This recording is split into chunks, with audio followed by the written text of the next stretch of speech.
the Kelly Bryant thing to me is just, you don't agree? I swear, there are certain topics out there, well, more and more each day, right, that we in the royal we just cannot talk about intelligently and with nuance, right?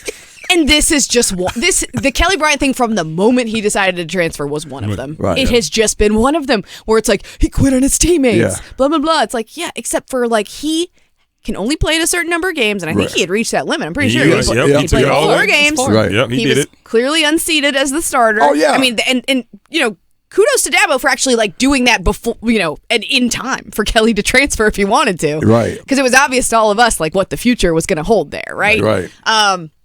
But you know, it was one of those things where it was like he knew what was going to happen, so he was like, "All right, I'm going to transfer. I'm out."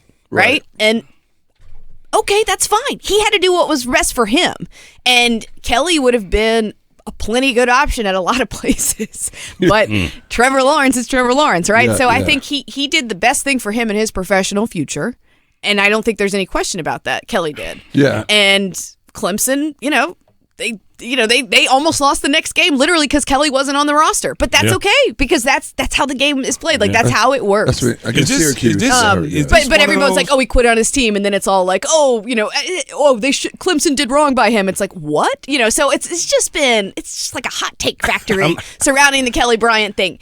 And look, at the end of the day, if they'd given him a ring, I would have had no issue with it, certainly. Right. Like, I would have been like, cool. Like, he won them that Texas A&M game. Great. Right. As it stands, I guess they're not even allowed to give him a ring, but whatever. Like, so if he won them the Texas A&M game. They don't win that game without him, so they're not in the national championship game without him. And that's my point. That's fair. But if you're not eligible, your school cannot. Well, as we said, though, that's not why he did it. That's not why Dabo said what he said. Somebody found this after the fact and was like, look, this can be applied. Basically, what happened was somebody wrote a story about Kelly Bryant. And they were like, hey, you getting a ring? He's like, yeah, you know, I'd accept one if they gave me one. Mm-hmm. And everyone was like, you got to give him one? And Dabo was like, no. No. And then it became this thing. And I'm like, oh, my God. And then they go back to Kelly, and he's like, I'm fine. I don't care.